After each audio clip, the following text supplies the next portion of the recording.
لو عروسة وفرحك قرب ومحتاجة حاجة لتفتيح المناطق الحساسة، أو لو عاملة تقشير وعايزة تحافظي على النتيجة اللي انت وصلت لها، أو لو عايزة تعملي تفتيح للمناطق الحساسة عامة. هقولك على ترتيبات الكريمات اللي موجودة في السوق دلوقتي اللي بتشتغل على الموضوع ده بجد، من غير بقى ما تقعدي تحتاري بين المنتجات الكتير قوي اللي بتشوفيها. اول واحد وهو كريم تترا جلو، وده بيصنف رقم واحد في تفتيح السنسيتيف اريا، لانه هو فيه ترانزاميك اسيد وخلاصه العرقسوس، وكمان الالفا اربيتين وفيتامين سي، وفي كمان بعض الزيوت المرطبه زي زيت الجوجوبا وزيت اللوز وكمان زيت الزيتون. يعني هيرطب كويس جدا وهيعمل معانا تفتيح بيبان نتيجته من اول شهر استخدام. تاني واحد وهو كريم داكي، وده فيه ريتينول وفيتامين سي وكوجيك اسيد وجلايكوليك اسيد، يعني هيعمل تقشير وهيعمل تفتيح.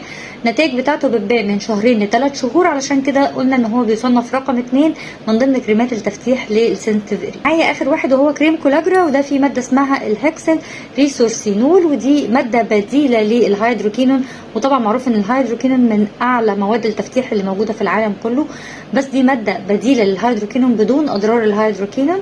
وفي فيتامين سي وفيتامين اي، وفي كمان حمض اللاكتيك اسيد، وفي مواد مضاده للاكسده، فهيعمل تقشير وهيعمل تفتيح. بياخد من 2 برضو ل3 شهور عشان تلاقي منه نتيجه. فهو زيه زي كريم داكي في الفعاليه بتاعته، وهو يصنف رقم 3 في كريمات التفتيح اللي انا كلمتكم عنها.